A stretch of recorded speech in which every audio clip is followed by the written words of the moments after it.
Artinya suatu amalan yang mengingatkan kita kepada Allah. Semua amalan mengingatkan kita kepada Allah. Tapi zikir ini yang dimaksud salah satu penafsiran para ulama yaitu bentuk mengingat Allah dengan ibadah qauli. Meskipun mengingat Allah banyak macam. Bahkan ketika Imam Ibnu Qayyim al-Jauziyah ditanya tentang amal apa yang paling terbaik, yaitu zikrullah, mengingat Allah dari sisi bahasa, yaitu mengingatkan kita kepada Allah. Amal apapun yang paling banyak mengingatkan kita kepada Allah, itulah amal yang terbaik. Amal yang paling mampu mendatangkan pahala yang besar. Contoh, mau dia haji, mau dia umrah, mau dia sedekah, mau dia nyentuhnya yatim, mau dia sholat, mau dia apapun, maka yang paling mendatangkan pahala yang paling besar menurut Imam Ibnu Qayyim, amal apapun yang paling banyak mengingatkan kita kepada Allah. Kita sholat maghrib tadi kualitasnya beda-beda. Antara takbiratul ihram pertama kali kita lakukan Allahu Akbar, ada yang pikirannya terpasar mungkin, ada yang pikirannya berbagi masa Allah, ada yang pikirannya mungkin sesuatu baru kali. Nah, macam-macam. Maka kualitas amal yang kita lakukan, seberapa besar amal itu mengingatkan kita kepada Allah, itu yang paling mendatangkan pahala paling besar. Termasuk puasa, bagaimana puasa itu mengingatkan dia kepada Allah.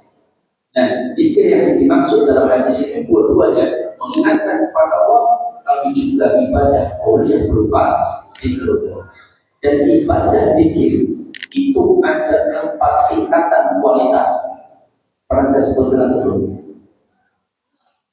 Nah, belum itu ibadah zikir punya 4 tingkatan kualitas dalam berzikir.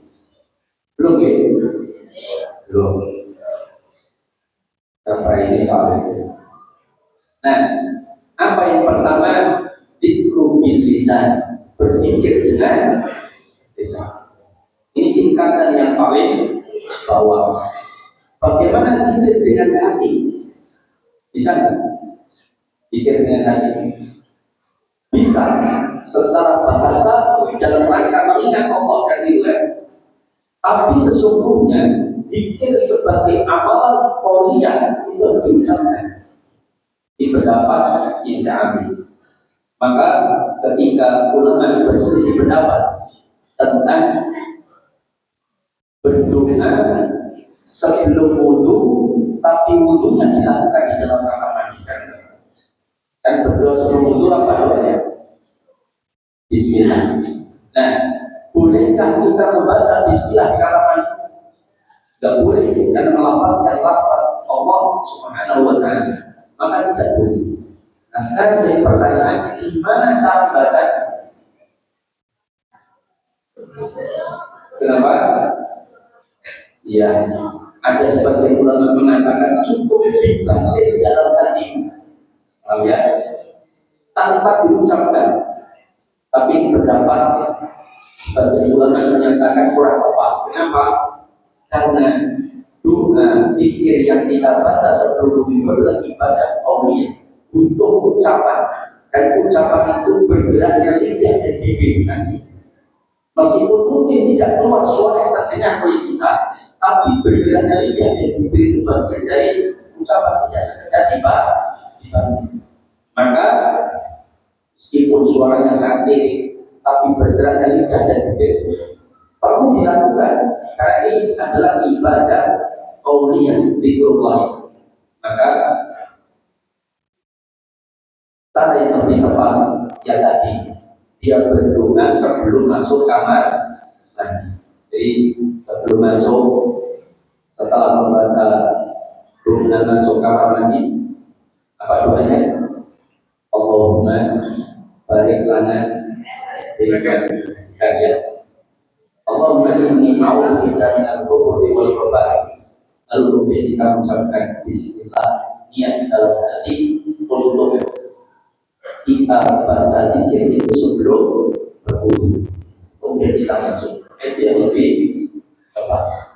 Maka ada seorang yang bertanya kepada Syekh Abdul Razak Hafizullah, ketika ditanya WC, saya sujud. Yang saya ingin dengan sujud saya itu berdoa kepada Allah dengan doa yang banyak. Makanya kan disunahkan orang ketika sujud itu diperlama. Untuk apa? Di saat itulah kesempatanmu banyak berdoa kepada Allah. Banyak berdoa kepada Allah. Nanti setelah selesai sholat, fokusnya adalah zikir.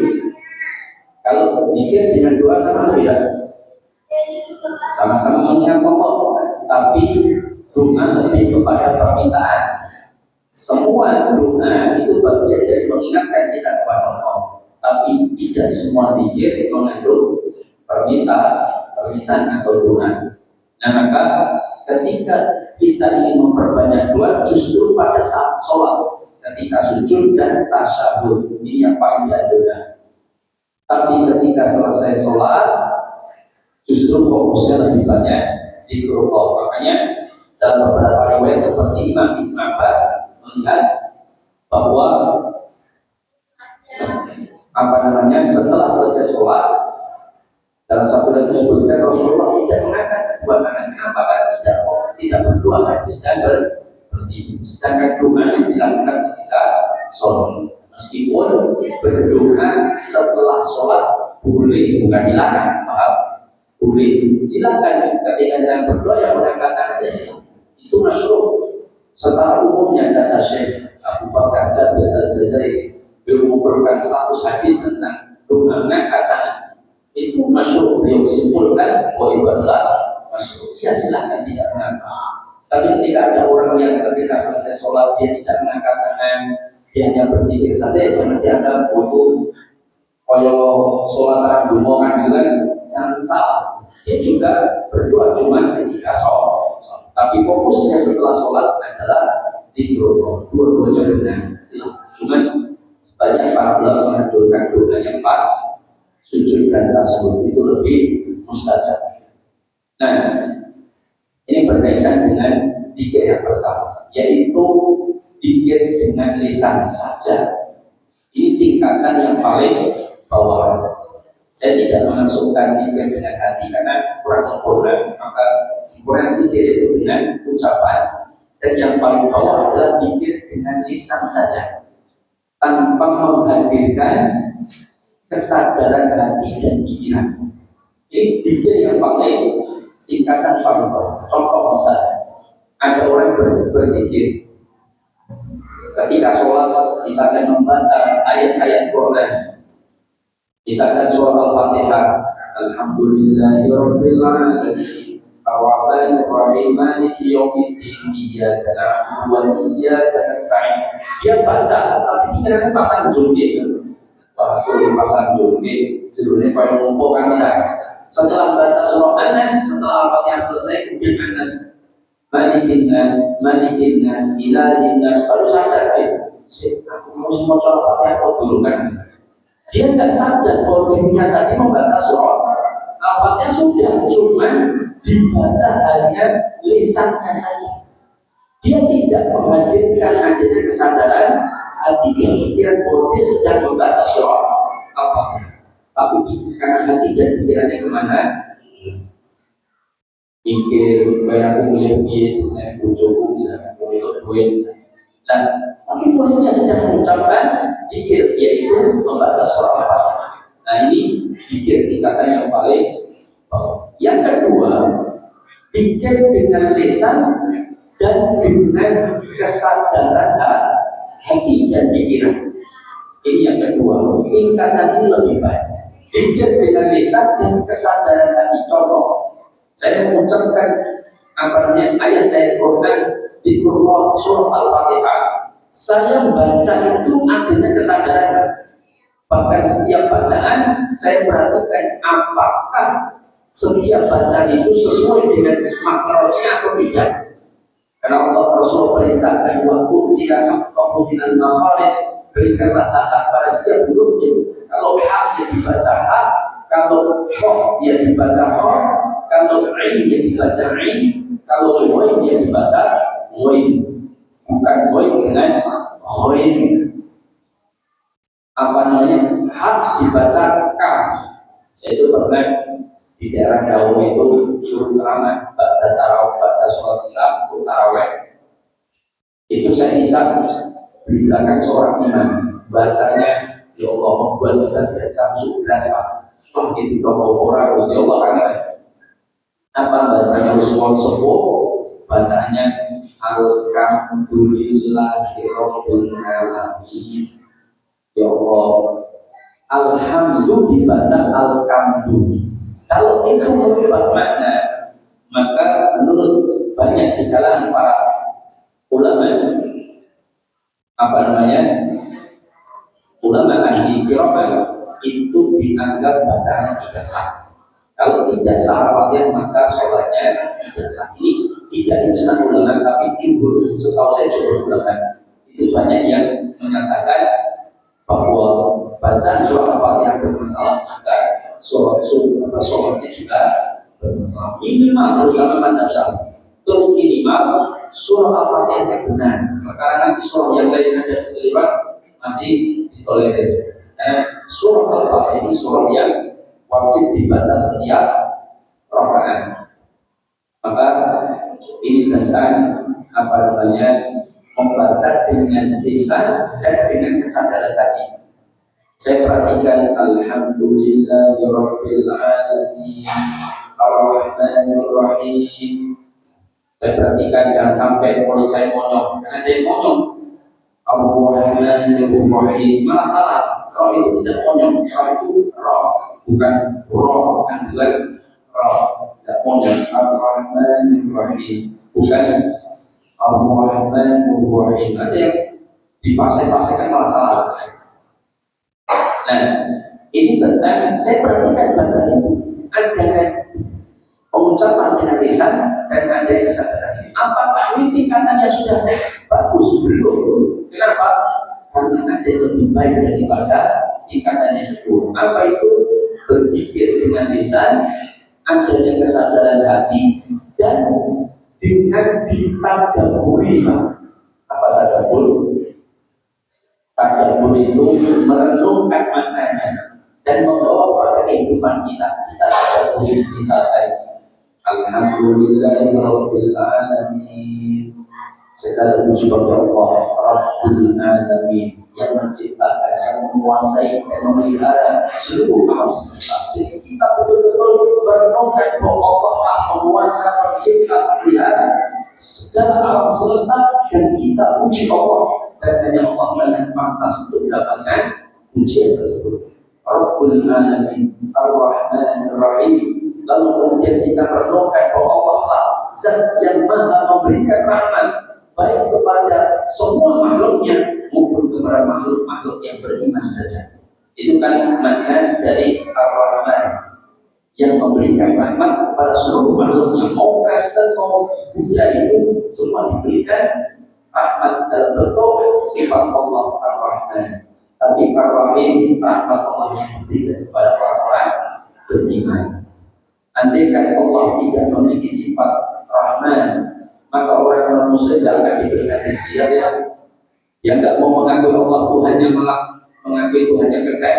Orang India Tuhannya yang sing ketek, yang sing tikus, yang sing sapi. Nah, kalau Allah tidak memberikan rahmat kepada makhluknya, sudah mereka yang tidak beriman langsung mati mendadak, tabrakan, disentuhkan oleh baik. Kan tidak seperti itu. Allah masih memberikan rahmatnya kepada setiap makhluk, yang memberikan kesempatan mereka untuk taubat dan kembali kepada Allah Subhanahu wa Ta'ala. Apakah dengan tadabbur kayak kita misalkan baca tasbih, tahmid, wa tahlil, wa takbir, misalkan subhanallah walhamdulillah atau subhanallah subhanallah subhanallah, itu merupakan maknanya. Itu salah satu tingkatan yang lebih baik daripada yang pertama dan kedua. Misalkan kita mengucapkan subhanallah, subhanallah itu artinya maha suci Allah. Suci dari apa? Suci dari setiap keburuk, sifat buruk. Maka ketika mengucapkan subhanallah, Allah itu maha suci dari sifat-sifat yang buruk. Subhanallah, Allah itu suci dari sifat kelemahan. Subhanallah, Allah Maha Suci dari memiliki anak. Subhanallah, Allah Maha Suci dari memiliki istri atau pasangan hidup. Maka kita renungkan makna-makna itu. Ketika kita baca surah Inna sholata tanha 'anil fahsya'i wal munkar, maka kita renungkan apakah sholat kita betul-betul mampu mencegah perbuatan keji dan munkar atau tidak. Itu namanya ditadaburi. Nah, maka agar supaya kita betul-betul nilai sholat kita lebih berkualitas, maka semua bacaan doa-doa zikir di dalam sholat semua kita tahu artinya dan berusaha untuk mengetahui tafsirnya, dan sehingga kita bisa mentadabburi lebih baik. Apakah tingkatan ini paling sempurna zikir dengan lisan, zikir dengan hati, dan dengan tadabbur sudah sempurna? Belum, karena semua itu bisa tidak bernilai kalau tidak ditambahkan satu lagi apa? Semua amalan itu diniatkan karena Allah Subhanahu wa Ta'ala, yaitu dengan ikhlas. Amal sebaik apapun tapi kalau tidak ikhlas, maka tidak ada nilainya di sisi Allah Subhanahu wa Ta'ala. Ini tingkatan dikurangkan di kepada Allah Subhanahu wa Ta'ala. Sekarang saya masuk ke hadis setelahnya yang kemarin kita bahas dari kitab Fadhailul Amal. Karena dalam bab kitab Fadlul Ilmi Ta'alluman wa Ta'liman, sudah belum ya? Keutamaan tentang sudah belum?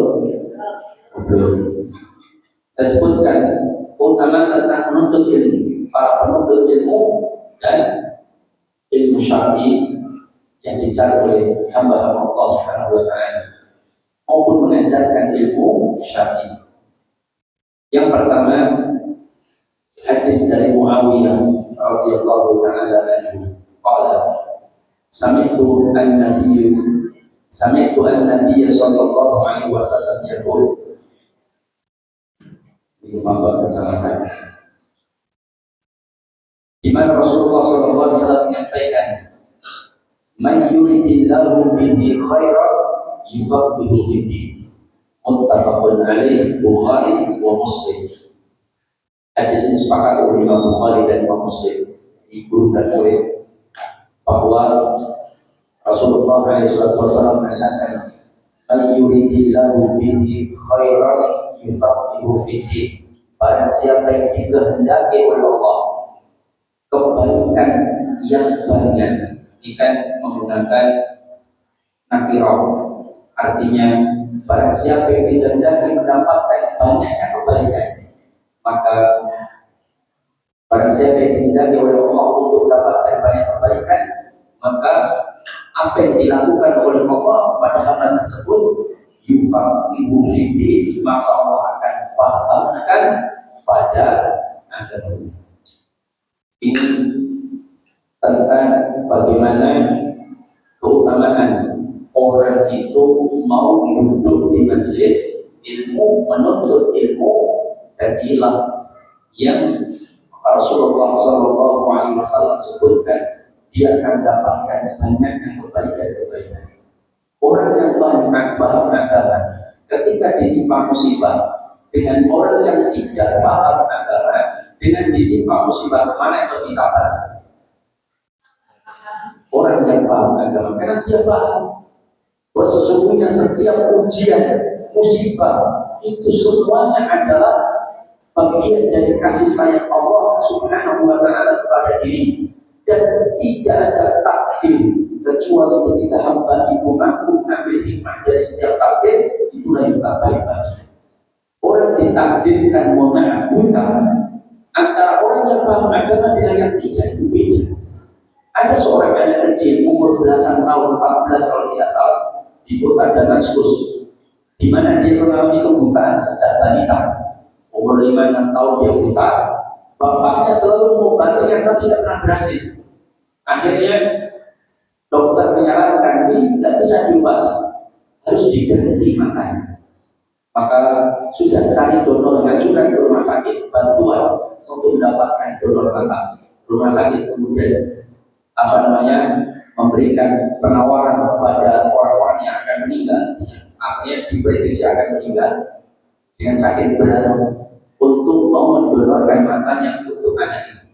Dan ternyata ada yang mau mendonorkan, maka rumah sakit dengan tim media, karena untuk publikasi juga rumah sakit itu memberikan kabar kepada orang tua anak ini untuk mendapatkan donor mata gratis, operasi pun juga gratis, dibantu rumah sakit. Makanya orang tua yang begitu bahagia. Kemudian tim media dan rumah sakit, direksi rumah sakit datang ke rumahnya bersama orang tua tersebut untuk menjemput anaknya. Disotek semua yang saya lihat di dalam video itu. Ketika anak muda ini kemudian disampaikan, wahai bulan, kabar gembira buat kami dari rumah sakit akan mengoperasi matamu mengganti dengan mata yang baru. Yang ini sudah donor siap untuk diambil matanya jadi taruh di pengganti mata dan pakai melihat. Maka anak muda itu mengucapkan terima kasih jazakumullah khair atas apa yang dengan lakukan, atas apa yang diupayakan oleh ayah saya. Rumah sakit begitu baiknya memberikan pengobatan gratis, memberikan bantuan berupa penggalangan donor mata. Tetapi wahai semuanya, demi Allah, saya sudah merasa bahagia bukan itu dilakukan oleh anak muda umur 14 tahun. Kenapa? Apa kata dia? Sungguh telah datang hadis kepada dari guru kami yang menyatakan kepada siapa yang dicabut kedua matanya penglihatannya oleh Allah dan dia sabar dengan kebutaan yang Allah tetapkan, maka tidak ada balasan baginya kecuali surga. Bayangkan, sekarang saya mendapatkan kesempatan untuk mendapatkan surga, bagaimana saya akan menghilangkan ini? Kata anak muda ini. Yang kedua kata dia, justru dengan kebutaanku aku lebih aman dari berbuat dosa dengan kedua mata. Berapa banyak dosa yang kalian lakukan dengan kedua mata kalian dengan melihat yang haram, sedangkan aku terjaga dengan kebutaan ini. Maka aku bersyukur, saya berterima kasih kepada ayah, kepada rumah sakit, carilah orang lain. Insya Allah saya sudah bahagia dengan keadaan. Inilah orang yang paham agama. Bukan berarti yang mencari sembuh tidak apa-apa, tidak. Tetapi artinya dia memahami bahwa setiap musibah itu ada hikmah yang ada dalam setiap ketetapan Allah Subhanahu wa Ta'ala. Maka itu contoh orang yang paham agama, tafaqquh fiddin, itu punya dampak kebaikan pada dirinya, sehingga dia pun hidup dengan bahagia, penuh dengan ketenangan. Coba kalau orang dia tidak paham agama, kesulo ya teman. Ya Allah, aku kapannya terus menjadi miskin, menipu buta, arti Gusti piye ya kan? Kadang-kadang dia mengeluh dari keadaan yang dia miliki. Maka oleh karena inilah salah satu manfaat seseorang itu tafaqquh fiddin, memahami agama dengan termasuk pula dengan memahami agama dengan baik. Dia tidak akan mengambil yang bukan haknya. Ia tidak akan melanggar aturan-aturan Allah, dan itu membuat dia selamat di akhirat. Maka dalam hadis nanti disebutkan yang kedua, Rasulullah SAW menyampaikan tentang keutamaan dari ilmu adalah kata Rasulullah SAW, man salaka tariqan yaltamisu fihi ilman sahalallahu lahu bihi tariqan ila jannah. Barang siapa yang di dunia itu hidupnya digunakan dari sebagian waktu yang dia miliki untuk menuntut ilmu, maka kata Rasulullah, sahalallahu lahu bihi tariqan ila jannah, maka Allah akan memudahkan jalannya menuju surga Allah Subhanahu wa Ta'ala. Dengan dia berilmu, dia akan menghindari perbuatan-perbuatan syirik, karena dia tahu mana perbuatan syirik, mana khurafat dan lain sebagainya. Makanya ada kisah yang menarik. Inilah bedanya orang berilmu dengan tidak berilmu. Ada ulama yang tergelincirkan dengan tipu daya setan, dan ada ulama yang tidak tergelincirkan dengan tipu daya setan. Salah satu ulama yang tidak tergelincirkan dengan tipu daya setan adalah Syekh Abdul Qadir Jailani rahimahullah. Beliau ulama besar ahli sunnah yang beliau ini diputuskan berlebihan oleh orang yang tidak bertanggung jawab. Nah, beliau pernah didatangi dalam perjalanan beliau menuju satu kota. Beliau tiba-tiba ada sebuah suara di balik cahaya, di balik awannya. Awan itu begitu bercahaya, dan awan itu mengatakan dia Abdul Qadir Jailani. Di cahaya tersebut, aku adalah utusan Allah, seorang malaikat, dan aku diperintahkan oleh Allah untuk mengabarkan kepada sungguh aku telah diperintahkan untuk memberitahukan kepada bahwa engkau telah dibebaskan oleh Allah dari segala macam syariat agama. Jadi Rasulullah Rabowo, Menteri Rabowo, karena bebas dari apa yang dilakukan oleh Syekh Abdul Qadir Jailani ketika menjadi, maka beliau melepas sayapnya dan dilimpah itu cahaya di balik awan, di balik satu mendung, kemudian dilimpah mengatakan aku ini kayaknya syaitan. Maka cahaya pun itu pergi sampai mengatakan ya Abdul Qadir Jailani, sungguh ada banyak orang yang menggelincirkan dengan cara seperti ini, tapi kalau salah satu yang selamat, banyak yang tidak selamat. Maka itulah yang membahayakan. Ada satu kisah yang diceritakan oleh Syekh di Madinah. Dia sampaikan, dia buatkan satu kitab tentang kisah-kisah para ulama terdahulu. Ada seorang ulama punya murid yang sangat alim, tetapi kealimannya mungkin masih kalah jauh dengan gurunya. Nah, muridnya ini begitu dia sangat semangat dalam beribadah kepada Allah, zikirnya, sholatnya, tahajudnya. Nah, satu ketika si murid ini bercerita kepada gurunya, wahai guru, saya itu diajak malaikat masuk ke dalam surga. Dengan masuk ke dalam surga. Maka gurunya bertanya, bagaimana surga yang kamu masuk? Surga yang aku masuki, ketika aku sedang berzikir kepada Allah, kata dia, sampai aku tenggelam dengan zikirku, tiba-tiba datang sesosok makhluk yang kemudian datang kepada dan dia membawaku untuk menuju surga. Maka ketika kulihat surga begitu indah, penuh dengan sungai-sungai, ada awan yang begitu indah, burung-burung yang bertengger dan sebagainya diceritakan. Maka kata gurunya, wahai muridku, maukah kau ajak diri? Maka murid mengatakan, siap wahai guru, aku akan ajak. Aku selalu didatangi di tempat aku berzikir. Maka kemudian berdua ini masuk ke tempat muridnya itu berdiri, dan mereka berdua berdiri.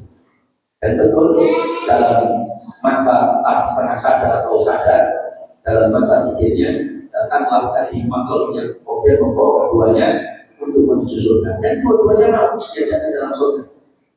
Karena itu mereka pergi masuk ke dalam bayangan mereka itu surga. Setelah masuk, selesai mereka menikmati di tempat tersebut yang dikatakan oleh makhluk tersebut surga, maka makhluk tersebut mengatakan, sekarang engkau antar pulang, keluar dulu dari surga, balik lagi. Muridnya gurunya memegang tangan murid, tidak, kita tetap di sini. Kita tetap di sini. Maka kata muridnya, jangan wahai guru, karena kita harus pulang. Perjanjiannya demikian. Kita tidak boleh tetap tinggal di sini. Kita harus pulang. Kata gurunya tidak, kenapa harus pulang? Kita tidak perlu lewat sirat yang benar. Kita tidak perlu mengalami hisab. Kita tidak perlu mengalami kematian. Kita sudah masuk duluan ke dalam surga. Kata gurunya tidak, kita tetap di sini. Akhirnya makhluk yang membuat marah, dan mereka ditinggal. Setelah ditinggal, tahu-tahu mereka baru sadar, ternyata mereka di tempat pembuangan sampah. Betul. Maka kata gurunya, lihatlah, kita berdua telah ditipu oleh setan. Kamu selama ini ditipu oleh setan. Sehingga kau merasa masuk ke dalam surga, padahal kau sedang entah disihir oleh setan atau bagaimana, seolah-olah masuk ke dalam surga, padahal bukan. Karena itu jelas bertentangan dengan hadis kata gurunya, karena tidak ada yang akan masuk surga kecuali mereka harus mengalami kematian, tapi kita belum mati. Kedua, tidak ada yang masuk ke dalam surga kecuali Rasulullah adalah orang yang pertama kali menginjakkan ke dalam surga ya Allah. Nah, kalau kita masuk di luar itu ketemu dengan orang-orang lain. Nah, maka itu yang kadang-kadang cerita-cerita khurafat itu banyak terjadi di masa dari orang-orang yang kadang-kadang tidak bertanggung jawab. Saya pernah ketemu dengan orang yang hafal Quran 30 juz. Bahkan beberapa kitab terjemahan itu beliau yang terjemahkan. Tapi beliau mengatakan apa? Kepada salah satu pengurus nanti, saya adalah Imam Mahdi. Padahal orang Jawa baru keturunan Hasan, tapi mengaku Imam Mahdi. Tetap bilang berkolong. Karena kita panggil kita rapat, kok bisa mengaku Imam Mahdi? Ternyata beliau itu ketika beliau tahajud, beliau ketika berzikir dapat bisikan. Pertama bisikan awal tidak langsung dia Imam Mahdi, tidak.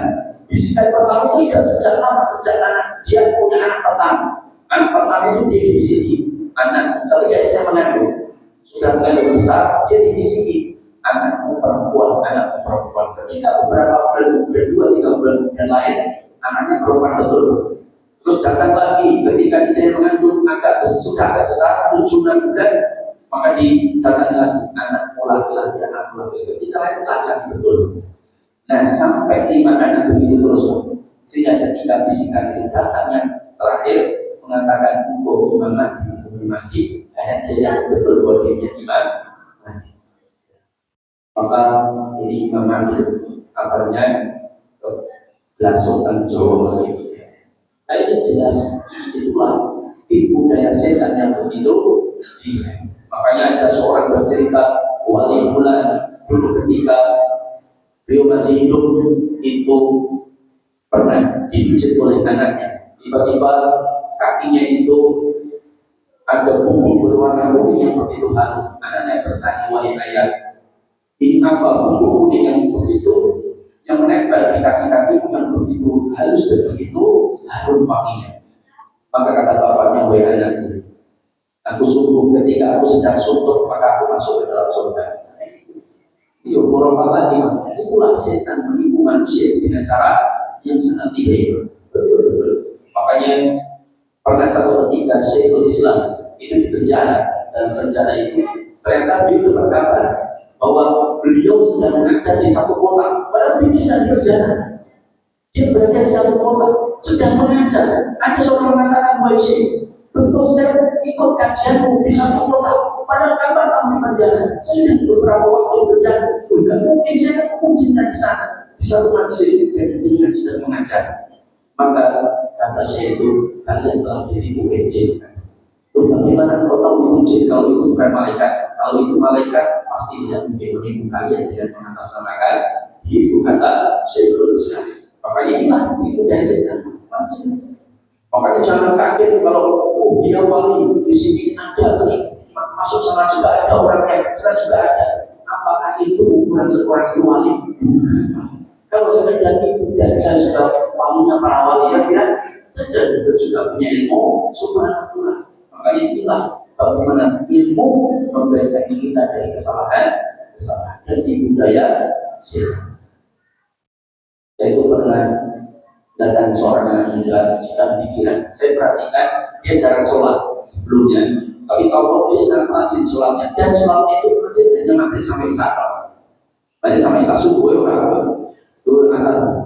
Hanya ketika saya dekati, sudah apa mas? Pikiran mas, dia manggil saya mas kok. Pikiran mas saya, siapa? Pikiran kencang banget, maghrib akan isya kan kurang boleh ramalan mas.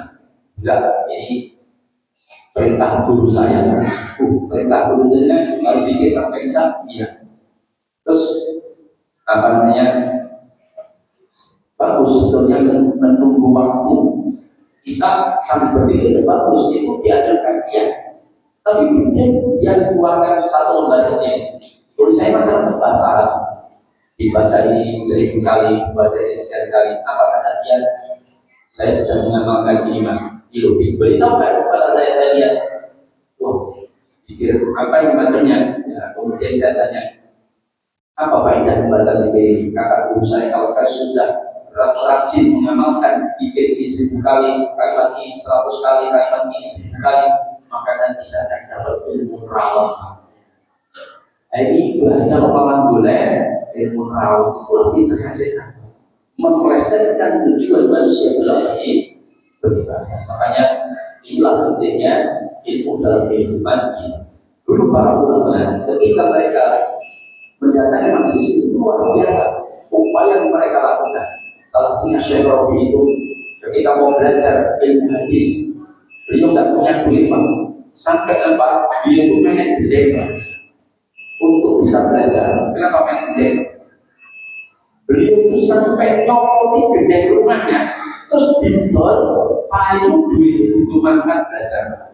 Itu sampai ulama dulu seperti itu. Ada pula yang disebutkan sampai dia mau menjual perabotan rumah tangga, panci, piring, kumpul dibel, dia berangkat belajar dengan uang yang dia kumpulkan. Itu dulu para ulama ketika belajar bersusah payah berjualan. Mereka bahkan ada berangkat tanpa modal sampai di jalan habis uangnya, kerja dapat duit berangkat lagi, kerja lagi dapat duit berangkat lagi, terus meneruskan perjalanan untuk mencari itu apa ulama. Kita kadang-kadang maka sebagai tahanan di mana pisang goreng yang hilang, kancing kacang godong pisang itu ada manfaatnya. Maka tapi mudah-mudahan kita semuanya diberikan semangat oleh Allah Subhanahu wa Ta'ala, dan kita semuanya dimasukkan oleh Allah golongan min ahli jannah. Ada yang mau bertanya dulu sebelum saya